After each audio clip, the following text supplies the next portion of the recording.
Hi, welcome back to another episode of Community Conversations. I am joined today with Dr. Riana Betzler, who is also a faculty in residence here in housing, but also she is also a faculty member in the philosophy department. I want to give her this opportunity to introduce herself. Hi, I'm Dr. Riana Betzler, and I'm an assistant professor in the Department of Philosophy, and I'm also a faculty in residence. Welcome to today, and I know we're going to talk and get to know you a little bit better. Maybe let's start with your academic journey, and maybe if you could share with us, what was that experience like? For example, what were some of the things that went well? What were some of the things that didn't go well? Because I think those insights would definitely be helpful for our students as they are navigating through this academic journey themselves.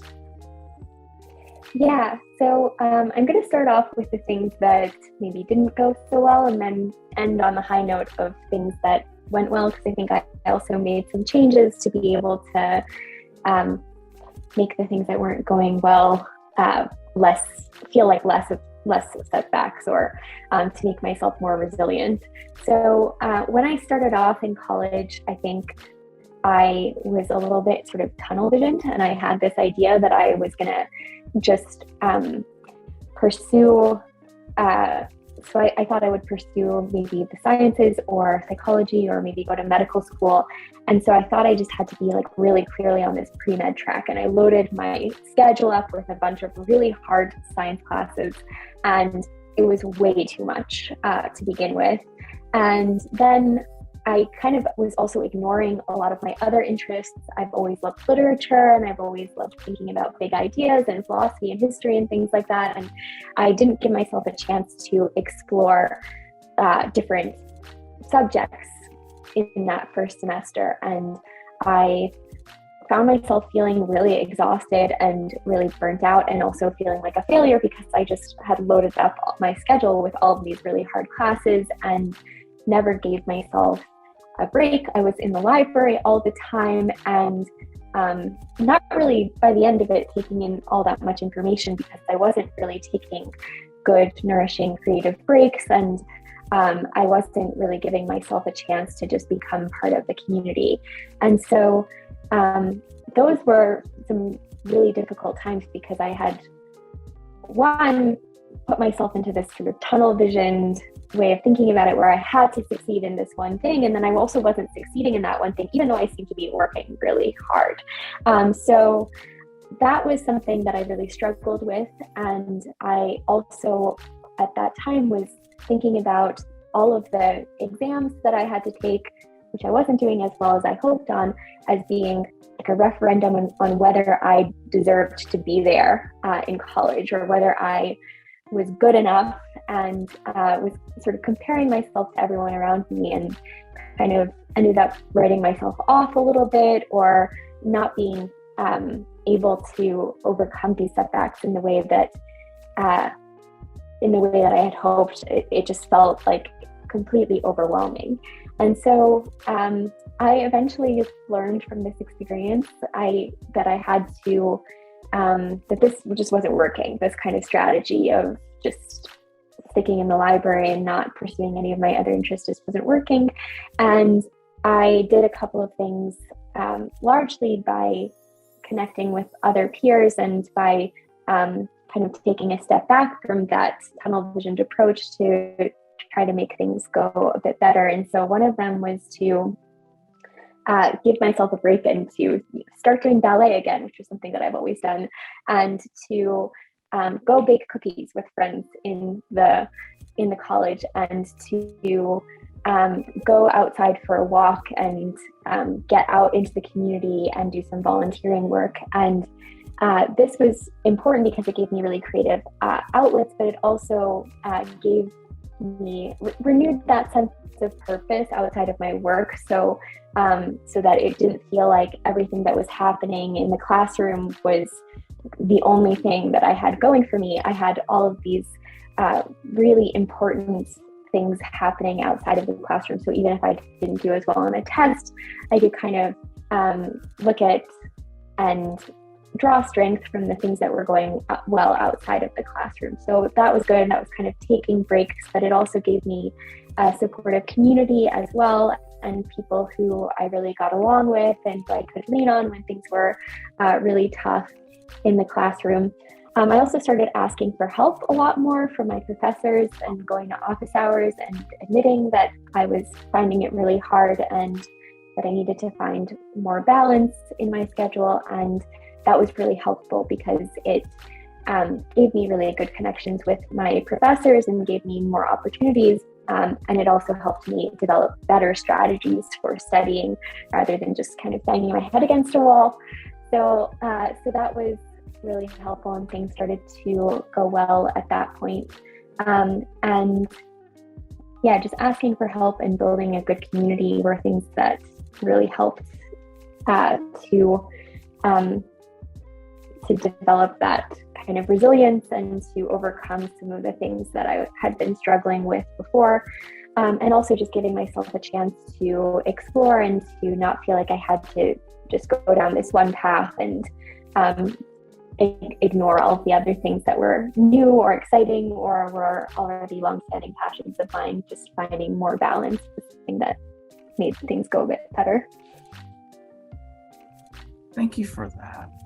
So I know one of the things that you had mentioned was the idea of asking for help. And that can be difficult for some people, for some of our students. So from your perspective as a faculty member, what is the best way, or how do I, as a student, ask for help if I'm struggling with something? Yeah, so I think that different students have very different ways of asking for help, and that there's no like one best way to ask for help, actually. There are a lot of different ways that you can do it, and that as a faculty member, I think that we need to be really sensitive to these different ways of asking for help, and that not every student is going to come into your office and say, hey, I have this specific question about this specific thing that you said in the lecture or something like that. That doesn't have to be the way that you ask for help. Really, I would say reach out to your professors. So send them an email. Most professors are really happy to talk to you, are really happy to hear from their students. We really want you to come to our office hours. Like when we say we have office hours, that means our doors open and we really want to see your face. We're there for you. We're available for you. And sometimes you may not know exactly what you need help with or what you're struggling with. And it's okay to just come to office hours or just to send an email saying, hey, do you have a chance to chat sometime? I kind of just want to go over some things, or I'm not sure what I'm having a hard time with, but I kind of just want to talk about this sort of stuff. You don't have to even give us a specific topic. And once you come to office hours or you set up a meeting, then we can kind of figure out what it is that is difficult or what you need help with together. And I try to just ask my students open-ended questions about what's kind of going on in the class to help them figure out what's difficult, and also how we can make it better and how we can overcome some of those difficulties together. So I would say reach out and, don't be afraid to come to office hours. We're really there to help you, and we can even help you figure out what exactly it is that is difficult or challenging. And if you have a specific question, that's great too, but just come have a chat and we'll figure it out. Thank you for that advice. I think that's really encouraging for students to definitely just give it a shot, just send that email. And I think that's going to be important. That will be very helpful for them. Maybe let's switch gears a little bit. You mentioned, one of your tips that helped you be more successful when you were through your academic journey was finding your community and connecting with your peers. So, looking back during your academic journey, what were some tips that you used to connect with your peers to start finding that community? Yeah, so one of the things that really helped is actually going to office hours. So when professors have office hours set up, they're usually available for, any students who want to come. And so sometimes you might meet someone at office hours who also has questions about the class or who also wants to set up a study group or something like that. So the office hours are also great for meeting your peers. Or kind of sticking around for a few minutes after class too can be a really great way of meeting people who have questions about the course. So if you are looking for people to study with, try to just maybe hang around before or after class a little bit, or just have those really informal conversations. Hey, how are you doing? And try to make friends in the class to set up those kinds of study groups. So that was one way that I found my community. I think also just this can be really difficult and kind of scary, but being a little bit vulnerable with your peers sometimes too, and being the first one to sort of say, I didn't really get this, or I don't really understand, or kind of raising your hand to ask a question. In class, that was something I was always afraid of doing, but actually a lot of the times your question is the same question that other people in the class are going to have. So try to get up the courage to raise your hand and ask the question, or to send that email to the professor asking the question, because it's going to help other students as well. And it's going to also help them make a connection with you. And then also another thing that's really helpful is to just join extracurricular activities or to go to events, different types of events, to meet people outside of your classes too, because sometimes they may have interests that are adjacent to yours and can be like mutually informing, and just also give you that really great sense of community outside of the classroom too, so that you can lean on them when maybe things aren't going so well in the classroom, and have a really balanced kind of community. Thank you for that. Now let's really switch gears and let's get to know you a little bit more. Let's start with this. So tell me about something other people may think it's boring, but it's fascinating. Yeah, so I was thinking about this question, and actually, I think it's a really hard question, because once you find something fascinating, it's very hard to find it boring again. And so I was trying to think of things that other people would think are boring. But one thing that I thought of that is an area that I actually research in philosophy it's called the debate over natural kinds. So philosophers sometimes argue over this question of whether the world has different categories or divisions in nature that just exist independently of us. So the idea would be that nature has joints, and we as humans are supposed to carve nature into its proper joints. And there's one way of doing this, that nature has specific categories that we just kind of go out and discover. And people argue about this because lots of people will say, well, no, the world's really continuous, doesn't have these specific divisions. And we as humans, we divide the world up into different kinds of categories instead. And so I think that this is something that many people might find to be a really esoteric kind of question about what the world is actually like, that would be very difficult to kind of uncover, but that I find really fascinating because it has all sorts of ramifications for how we think about our world. And I think it's especially fascinating when we come to think about the consequences of these kinds of views when we think about classifications applied to humans.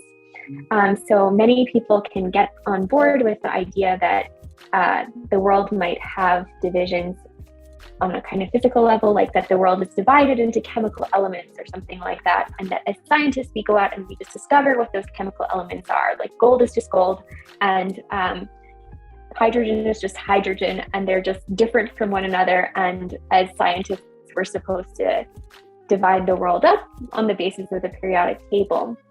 But things get a lot more complicated when you think about the biological world, where categories are a bit more continuous. And when we think about the impulse to think about the categories that we impose on humans or that we seem to observe in humans as being deeply natural. So this has really significant consequences for thinking about race and gender and mental disorder and disease categories in medicine and things like that. Like, are these things that exist in nature, or are these things that we impose, and what's the relationship between the natural and the social world? So that's why I think the really esoteric question about, does the world have joints? Do we carve them? Is really interesting, even though many people might find it to be a little bit out there. Thank you for that. Now, digging a little bit further, the next part is what we like to call the lightning round. We're just going to ask you some questions. Let us know what comes to the top of your mind. Okay? Okay. What do you prefer, coffee, tea, or boba? Coffee. Favorite ice cream flavor? Also coffee. Favorite food? My mom's Persian rice. Coke or Pepsi? Coke. Salty or sweet? Sweet. Waffles or pancakes? Pancakes. Last movie you saw in the theater? I think it was The French Dispatch. Last Anderson movie. Last TV show or series you watched? Working Moms. It's the comedy on Netflix. Okay. Furthest place you've traveled to? The Philippines, which was far from the East Coast when I traveled there, but it's less far from California. We'll give you the East Coast distance then. And then what is an item on your bucket list? I want to write a book, which is something that I'm starting to do now. So hopefully that will be crossed off soon. Cool. All right. With that being said, last question that we do have for you is, students, as they're watching this, they have more questions they want to ask you or talk to you more about. What is the best way for them to get a hold of you? The best way to get a hold of me is by email, and my email is riana.betzler@sjsu.edu. Perfect.